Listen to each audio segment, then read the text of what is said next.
Alrighty, hello. My name's Ruben with John L. Scott, and this is December's market update with data from um, November. And a few things we're going to be going over here. Going to be taking a look at the current mortgage rates. Um, this is the Federal Reserve economic data from the St. Louis Fed. And I'm also going to we're going to take a look at this feature that we've got, this cloud CMA feature. um, for it's a tool that us agents over at John L. Scott use to help do a market analysis on your home or prospective home. And there hasn't been a cooking in kitchens update because, well, I was working on it and there was a little bit of a food disaster in the kitchen, um, where I got to the very end and the dish that I was making was a ham hock, with it was a ham hock soup that had a macaroni in it. And when I was adding the macaroni at the very end, instead of going into the dish, the whole bowl came out as one clump and just kind of ended up on the floor. So I thought I would go ahead and post it up anyway so that I would still have something. But what ended up happening was something went south with uh,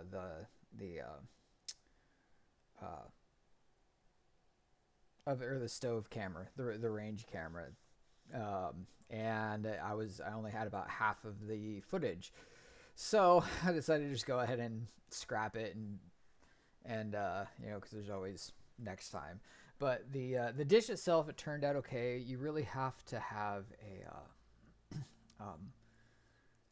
a love for smoked foods, because the when you get ham hocks from the grocery store, they smoke them prior to putting them out for purchase, and so the dish that you end up making with it is got a really strong smoky flavor to it. Um, and so I don't mind smoked stuff, but it was really strong. It's about the only thing that you could really taste out of it. You get like the smoked ham flavored, or the smoked pig flavor, and then like kind of the soup or the texture. It was would pretty much overpower anything anything else. I think the dish probably would be better suited if you just use it's whatever your favorite type of ham is to go into it. But so that's what happened with that one. And I'll come up with something here hopefully next week to put up, because I really do love doing these kitchen videos. But as I am kind of an amateur on this whole thing, sometimes mistakes happen. But let's get into the professional stuff. So here we are in Kitsap, um, excluding Bainbridge, everything but Bainbridge over here, and we're seeing pretty much kind of the regular trend as we do coming into the winter time. At the end of November, we had a reduction in another reduction in the number of houses that had sold, and same with houses that have gone up for sale. But as you can see, there is um, there is still kind of like we're getting a surplus of inventory here, and these houses for sale, these are houses that are up for sale at the end of the month. So this is whatever shows up here is going to carry over into the next following month. But still decent inventory for right now. um, and as you can see, the prices, I'm guessing some of the cheaper homes had sold um, in November. Um, Average price per square foot, it's a pretty significant drop. You're looking at like 11,000 in the price drop. So our days on market, We're still sitting just above a month, which is it's still a fast market. I know people have gotten spoiled seeing, like, if we go back, let's kind of adjust this range.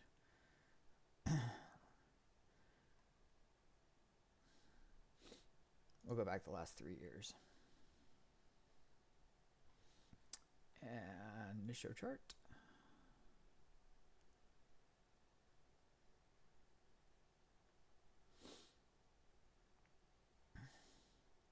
So I know people have basically been spoiled, as you can see.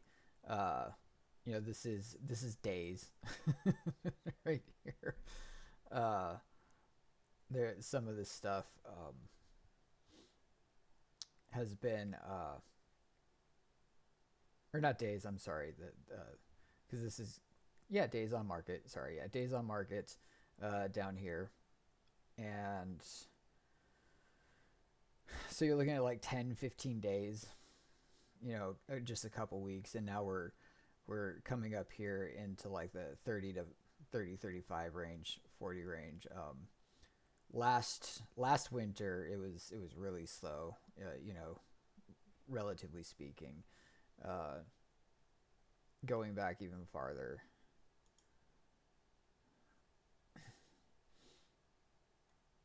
so we'll go back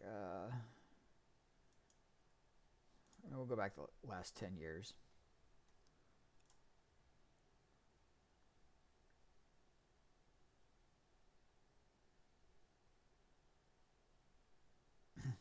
But as you can see, when we're getting back into like the 2013, 2014, um, anywhere between like 80 to 105, 110 days on market.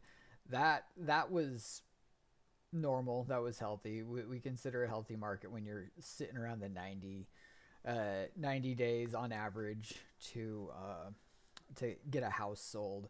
But as people have been, there has been a continual increase in people moving over here. So as you can see, even um, before we had, like, the major pandemic reshuffling that was going on, the trend was still going down. Houses were selling faster and faster year over year. So, well, let's go ahead and move on. We'll just jump over here. One more thing I wanted. We'll go back to this. So, jump back to our normal range.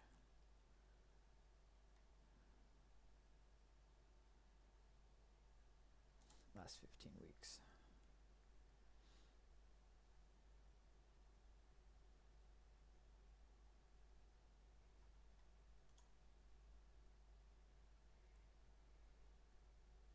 Okay. So, houses are still selling slightly under the original listing price up here. It's pretty close, but month over month, the listing prices are average listing prices. The seller has to come down a few percentage points to get their house sold, but they do get their house sold. Uh, Again, it's not like past couple years where you almost expect, it didn't matter how your house, the state your house is in, it was pretty expectant to for it to go over listing price, having multiple offers, and that's not the case anymore. But it's still, they're still selling fast. You can get out of a house. If you have a house up for sale, your typical house will go within 45 days. Uh, so yeah, let's go ahead and move on to the next one. Need to adjust this a little bit longer. Um, so what we have here, I'm just going to go do the median price sold.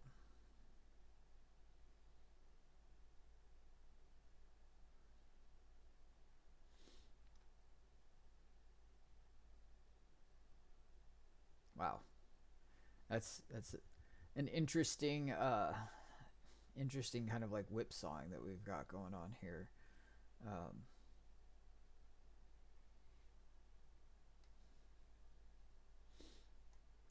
let's kind of extend this out last 15 weeks. We'll just go last 2 years. See if we can get a little bit more easier to read chart.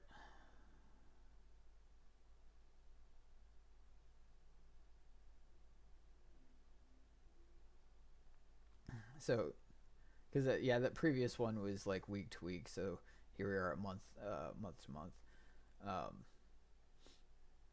so there was actually looks like there was an increase. We had an increase in August and September. Can we show? No, it doesn't let us show the numbers. But median prices sold around here were still kind of under the 540, 550. So if you got about 500K that you can spend, you can that's the affordable renting rate right here around here in Kitsap. And we'll go months of inventory. So let's see here. So we're still sitting. We got about 2 months, 2 months of inventory. Again, it's still kind of low. Healthy amount is 3 months that we like to see for having like a decent amount of inventory. So we're just under 2 months, and it is it is creeping up slowly. As houses do take a little bit longer to go on the market, or a little bit longer on the market to sell. So we're going to head over here. Just going to talk about the mortgage rates real quick. So this is uh, um, economic research from the Federal Reserve, St. Louis Federal Reserve, and so this goes all the way back to like 1970, 1971, where they've had their data, and these gray areas here indicate some sort of recession, which yes, there is a correlation here. Well, at least in these spots where the rate increases were causing a recession.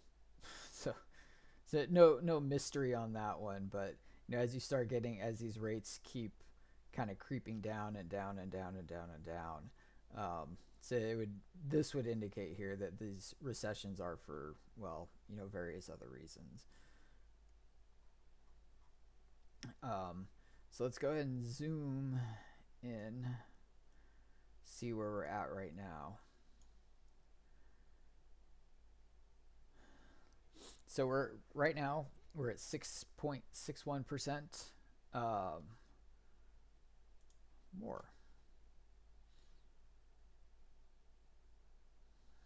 All right, we'll just go ahead and view all. I've never clicked on that one. I wasn't expecting just a text sheet, but we'll go ahead and close that up. So there was a change, very rather rapid changes.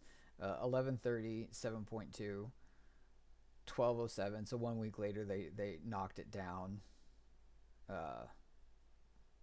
like 20 basis points roughly, and then came on down again from 03 to 9. So the interest rates are creeping down, and one thing that for anybody who's been like in the home buying business, who's bought and sold homes over the course of time, you're not unfamiliar with these rates. The one thing that I will say is that, like, if we open this back up, so when we were over here, the last time we were this high was back in 2001. And if you want to see the average, we'll go average price for sale.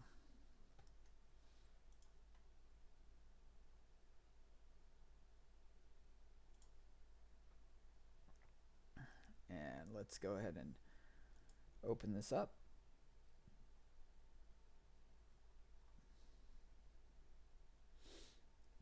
We'll just stretch it all the way back 15 years.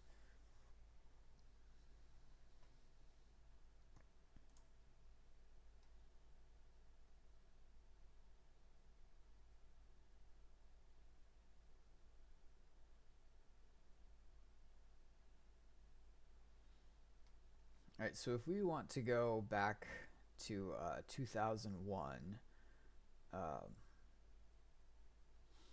is that what that was? 2001. We might be stuck going as far back as just 2008. Um,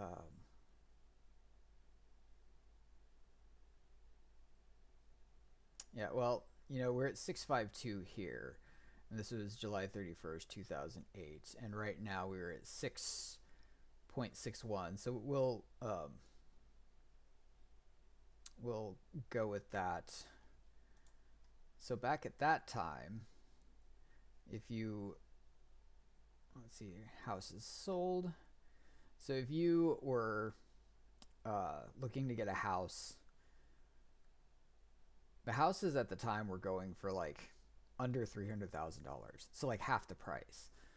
And that makes a huge difference. Your payments is going to be different. The amount of time over the amount you pay over the loan is going to be vastly different. Houses were a lot more affordable then.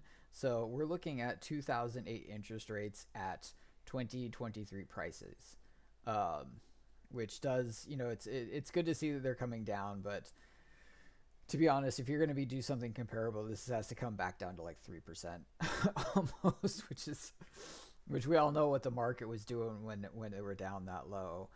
But you know, especially for first-time home buyers, that's it's a tough one. It is a tough one. So we're gonna go ahead and just gonna show this this cloud CMA. So I just went ahead and punched in my own address here, and all of the what it does is it gives me a list of all the houses that are roughly about the same,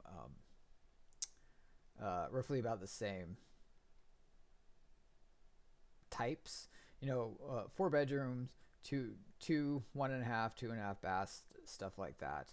And this is a combination. We've got 2 active, 1 pending, and then 7 sold. This is within the last year. So what we'll do is we'll go through and I'll take a look at these, and we'll see what I'll make a comparison with them. So this house is probably got a little bit more. Let's see, what do we have going on here for sold? So there's the lot size.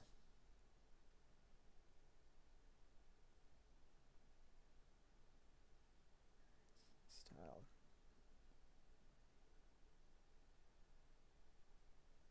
That's interesting. You got the lot size. It's a 4,000, almost 5,000 square foot lot. But they are not showing the house square footage. Not that we can't get that, it just takes a little bit more research on my part, just to make them comparable. But I can tell you right now that this house is larger than where I'm staying at right now. Since the fact that it's got a 2-car garage. I do not have a 2-car garage. But either way, what I end up doing is going through and making the adjustments on this, and will help determine what about, like, if you wanted to put your house up on the market today, or even if you just wanted to kind of get a broker's price opinion on the on where you're sitting at, like if you were considering selling your house, or even just for your own personal information, that is perfectly acceptable. I can do this remotely. However, if you want a more accurate report, I would have to come by your place and check out your lot, check out the state of the house, and so I could make appropriate comparative adjustments with the other houses that we find. But yeah, this is how we do it. This is one of the tools that we use so that we can get an accurate uh, range on what we think your house might sell for in our current market. So let's see. That is what I've got for right now. Any further questions or comments or anything like that? Feel free to hit me up, and I will see you hopefully in a successful cooking in kitchens video. Thanks for stopping by, and I hope you found it informative. Take care.